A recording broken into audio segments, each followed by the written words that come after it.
우크라이나 일대를 둘러싼 미국 서방 국가와 러시아 사이에 긴장이 고조되고 있습니다. 현재까지 러시아는 우크라이나 국경 주변에서 군사적인 압박을 지속하고 있습니다. 그 이유는 바로 우크라이나의 나토 가입 문제 때문인데요. 러시아의 우크라이나 침공 우려에 대해서 미국을 중심으로 한 서방 국가들도 대응에 나서면서 이 바이든 미국 대통령은 러시아가 우크라이나를 침공할 경우에 국제 결제망에서 배제시킨다든지 하는 강력한 제재로 맞서겠다, 이렇게 경고하고 있습니다. 우크라이나 사태 해결을 위한 각국의 외교전이 긴박하게 이어지고 있지만 아직 별다른 성과는 나오고 있지 않습니다. 이런 가운데 러시아의 우크라이나 침공이 현실화되고 미국이 강력한 경제 제재에 나설 경우에 이번 사태가 세계 경제에 어떤 영향을 미치게 될지 주목되고 있는 상황인데요. 우크라이나 사태를 둘러싼 현재까지의 외교 상황과 또 사태 해결을 위해서 우리나라를 비롯한 국제사회에 주어진 과제는 무엇일지 이어지는 대담에서 자세히 짚어보겠습니다.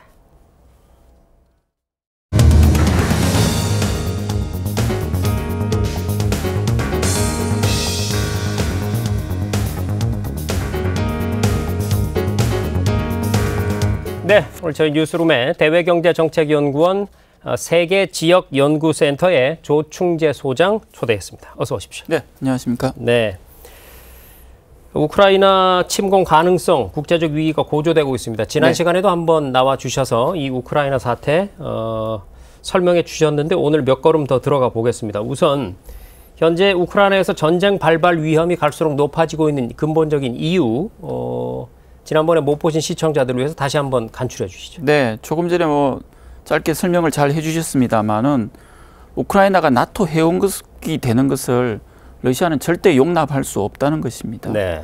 이게 바로 러시아의 안보 위익을 훼손하는 것이기 때문에 용납할 수가 없으니 이를 법적 구속력이 있는 조약 같은 것으로 보장해달라는 것이 러시아의 일관된 주장입니다. 네.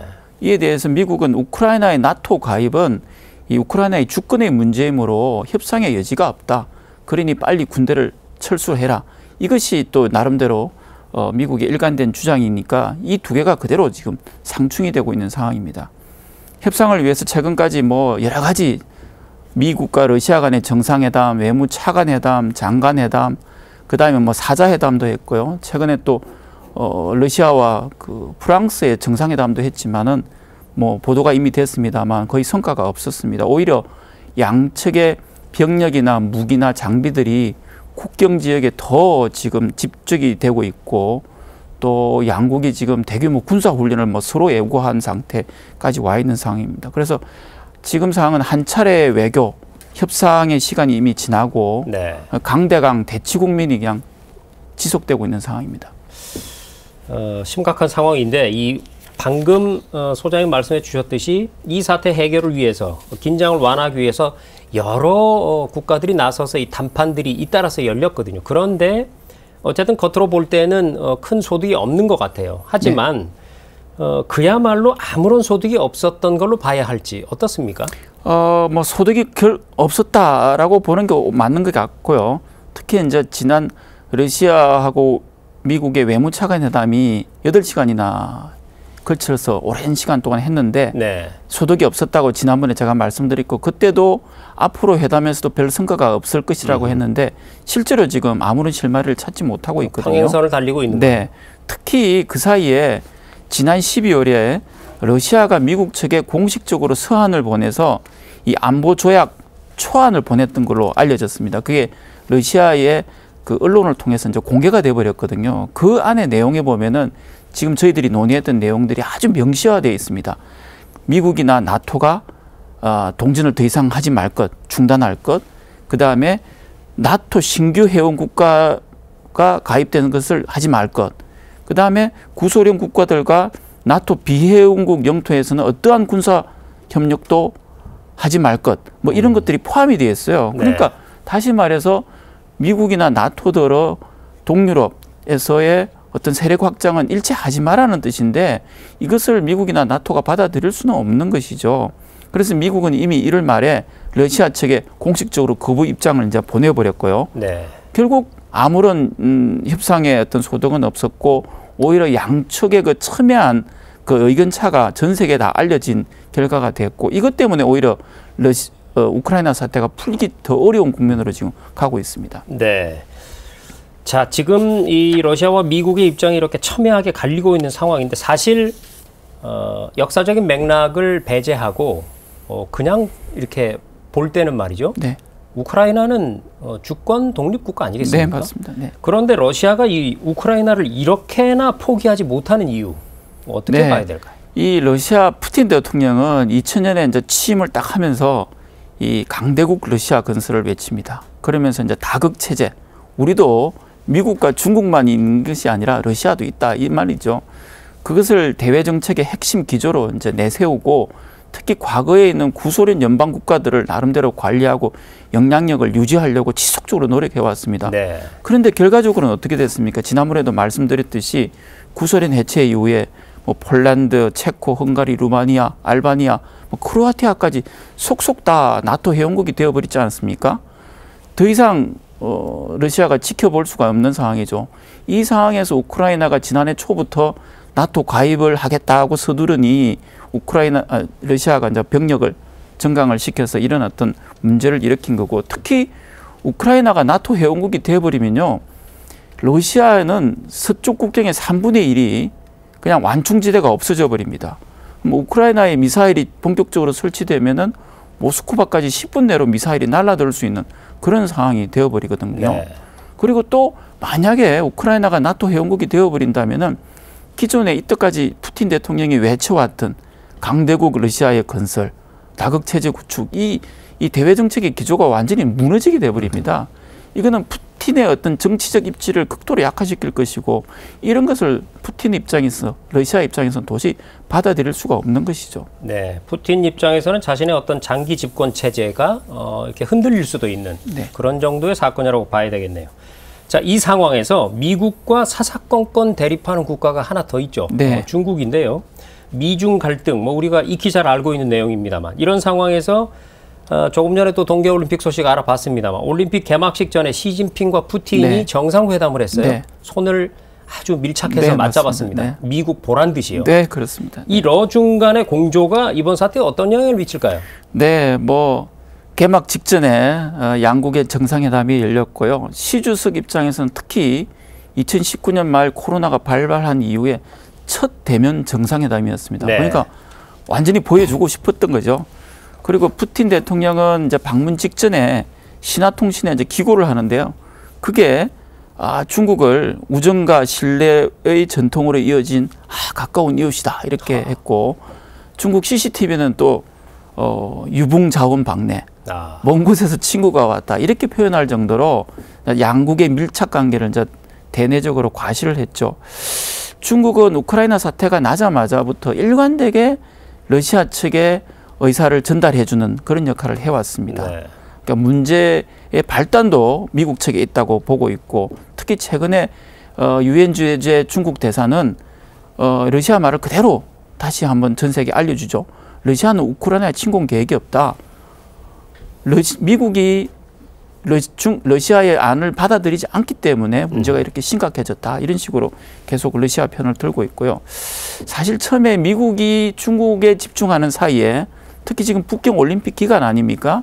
이렇게 러시아가 저쪽에서 서쪽에서 이런 어떤 안보 위협을 가하는 것이 상당히 부담일 것이라고 했는데 사실상 지금 상황에서 보면은 이번 사태는 오히려 러시아하고 중국이 더 가까워지는 계기가 됐고 이것 때문에 우크라이나 사태도 더 풀기 어렵게 됐고 결국 이게 좀 더 나아가면은 진영과 진영 대결의 불쏘시개 역할도 지금 할 수 있는 상황입니다. 적의 적은 친구다. 네, 그렇습니다. 이런 등식이 성립하는 거네요. 자, 이렇게 러시아의 우크라이나 침공 가능성이 점점 올라가고 또 중국까지 가세하고 뭐 이런 상황이 되다 보니까 미국도 가만히 있을 수가 없지 않겠습니까? 네. 강력한 경제 제재에 나서겠다 이렇게 실제로 예고를 한 상황이죠. 네. 그러면 미국의 경제 제재가 만약에 사실로 발현이 된다면 러시아에 미치는 영향 그리고 더 중요한 건 이 세계 경제에 어떤 영향을 미치게 될까요? 네, 사실 지금 이 시간에도 러시아의 대서방 제재가 2014년 크림반도 병합 이후에 실시가 되고 있습니다. 네. 그래서 크림반도 병합과 관련된 어떤 인사라든지 기업이라든지 어떤 프로젝트에 대해서는 지금도 이 미국 내 자산 동결, 그다음에 금융기관 금융거래 배제, 그다음에 수출입이라든지 투자 같은 제한 조치, 출입도 제한을 하고요. 이런 제재를 받고 있습니다. 그래서 IMF가 추정하기로는 이것 때문에 매년 러시아 GDP의 한 0.2%포인트가 하락되고 있다. 이렇게 추정이 되고 있거든요. 근데 말씀하셨듯이 지금 우크라이나를 러시아가 침공하면은 뭐 스위프트에서 배제를 해버린다든지 더 강한 경제 제재를 할 것인데요. 이렇게 되면은 당장 러시아의 금융시장, 환율시장이 불안해질 것이고요. 또 지금 여기에 왜냐하면은 러시아의 그 무역 결제를 보니까 아직도 60% 이상이 그 달러 결제입니다. 네. 그러니까 영향을 안 받을 수가 없죠. 여기다가 이미 알려졌습니다만 노드스트림 2를 중단시킨다라든지 그다음에 또 뭐 광범위한 수출 통제를 하게 된다든지 하면은 러시아의 실물 경제뿐만 아니라 러시아 사람들 국민들의 실생활에도 영향을 미치게 됩니다. 물론 지금 2014년에 비해서 러시아가 여러 측면에서 재정 건전성이라든지 외환 보유고라든지 국부 펀드라든지 이런 것들이 여러 정도 상황이 많이 좋아졌고 특히 그 사이에 중국하고의 경제 거래, 특히 무역 거래를 많이 활성화를 시켜서 이 대외 충격에 견디는 힘을 많이 증강시킨 것은 또 사실입니다. 또한 이 세계 경제에 대해서 이런 어떤 서방의 제재에 대해서 러시아가 또 이제 자원, 뭐 가스라든지 에너지를 무기화하게 되면은 전반적인 전 세계 에너지 가격이 올라가게 되고 이렇게 되면은 자연히 전 세계 물가는 올라가고 경기가 둔화되는 스태그플레이션 현상을 만들 수밖에 없는 상황입니다. 특히 유럽은 천연가스 수입의 한 40%를 러시아한테 의존을 하고 있기 때문에 유럽의 타격이 좀 더 크지 않을까 이렇게 생각하고 있습니다. 전쟁 발발 그리고 그에 따른 강력한 경제 제재 모두가 사실 피해를 입는 거기 때문에 그런 일은 좀 막아야 될 텐데 말이죠. 이런 상황에서 당사자인 우크라이나에게는 과연 어떤 선택지가 있을 수 있을까 궁금한데 지금 우크라이나 입장은 어떻습니까? 지금 우크라이나는 상당히 긴박한 상황이죠.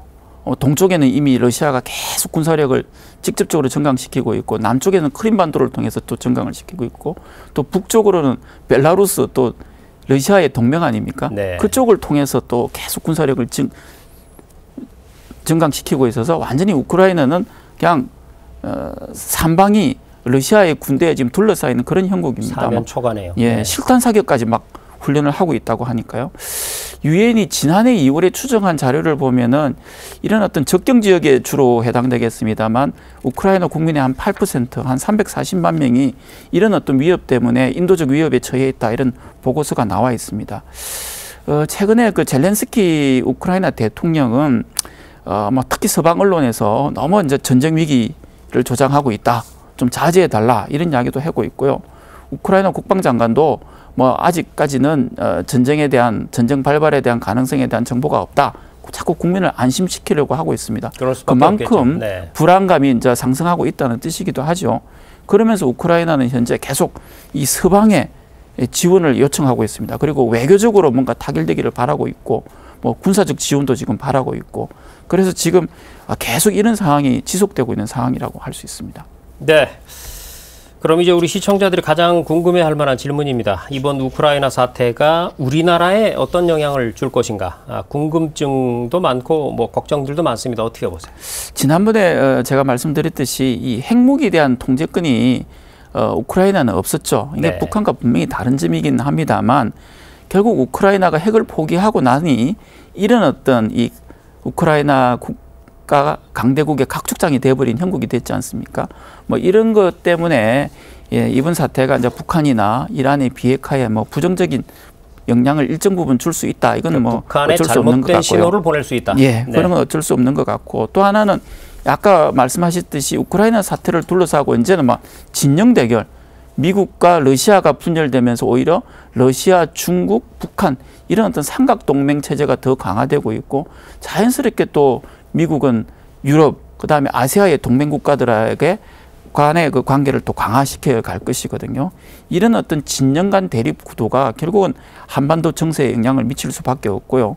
특히 우리가 그동안 추진해온 북방 정책이라든지 그리고 또 한반도 평화체제 구축에 대한 노력, 남북관계 개선을 위한 국제공제 이런 데 직간접적으로 영향을 줄 수밖에 없는 상황입니다.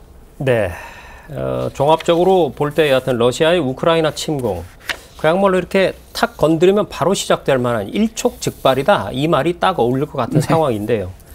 실제로 전쟁이 발발할 가능성 어떻게 지금 점쳐지고 있습니까? 참 예견하기가 어려운 부분입니다. 네. 뭐 다행스러울지 몰라도 러시아는 일관되게 전쟁 계획은 없다. 이렇게 지금 말하고 있습니다. 그 러시아가 원하는 것은 전쟁보다도 아까 이야기했듯이 러시아가 내세운 안보조약 체결인 것이죠. 그래서 문제는 근데 이것이 지금까지 협상에서도 그렇고 앞으로도 그렇고 합의될 가능성이 높아 보이지 않는다는 것이죠. 당분간 군사적 대결은 좀 불가피해 보일 것 같습니다. 그러면서 또 계속 협상을 해 나가겠죠. 근데 꽤나 교착 상태도 길어질 것 같고요. 일부에서는 전면전보다도 특히 이제 친러시아 반군 세력이 있는 이제 돈바스 지역에서의 국지전, 그리고 또 어떤 사람들은 막판에 협상 타결 가능성도 있지 않나 이런 이야기도 있습니다. 또 며칠 전에 마크롱 프랑스 대통령이 푸틴 대통령 정상회담 전에 우크라이나의 핀란드와 즉 우크라이나를 나토 가입하지 않고 중립국가한다는 아닌데 이것도 뭐 가능성은 있지만 우크라이나가 반대를 하고 있습니다. 네. 그래서 이것도 좀 쉽지 않아 보이고, 그래서 지금 상황에서는 모든 것이 불확실한 상황이다. 이렇게 말씀드릴 수 있습니다. 일단 사공이 너무 많군요. 네. 네. 자, 강대국들이 지금 신패권 경쟁으로 치닫는 상황에서 이 우크라이나 사태가 지금 촉발되고 있기 때문에 더더욱 풀기가 힘든 상황인 것 같은데요. 사태 해결을 위해서 어쨌든 전쟁은 막아야 되지 않겠습니까? 네. 모두가 손해를 보기 때문에 우리나라를 비롯해서 이 국제사회가 어떻게 나서야 될까요? 지난번 미국과 러시아 외무차관 회담에서 나온 이야기라고 합니다. 러시아 외무차관이 이제 서방과의 이런 어떤 안전보장 협상이 실패하면은, 그러니까 친러시아 국가, 뭐 예를 들어서 쿠바나 베네수엘라 같은 데다가 이 군사적 인프라를 설치할 수 있겠다. 뭐 미사일도 설치할 수 있다. 뭐 이런 뜻 아니겠습니까? 네. 이렇게 되면 완전히, 물론 이제 가장 비관적인 어떤 것을 상정한 것입니다만 완전히 신냉전으로 이제 돌아가 버리는 그런 사태가 돼버리는 거겠죠. 뭐 그렇게는 안 되겠습니다만 지금 뭐 코로나 팬데믹이라든지 기후변화 위기라든지 이런 것들 때문에 특히 국제사회 협력이 중요하고, 특히 강대국들의 그 솔선수범 리더십이 대단히 중요할 때 이런 사태가 더 진영 간의 대립으로 나타나서 안타깝고요. 저는 우리나라에게 또 우리 국민들에게는 가장 중요한 것이 한반도의 평화 정착과 번영이라고 생각합니다. 네. 그래서 우리 정부나 우리 국민들은 이런 관점에서 앞으로 생길 모든 위험들을 대처하고 관리를 해나가는 것이 가장 중요하다고 생각합니다. 네, 잘 알겠습니다. 지금까지 대외경제정책연구원 세계지역연구센터의 조충재 소장과 우크라이나 사태를 자세히 한번 짚어봤습니다. 소장님, 오늘 말씀 고맙습니다. 네, 감사합니다.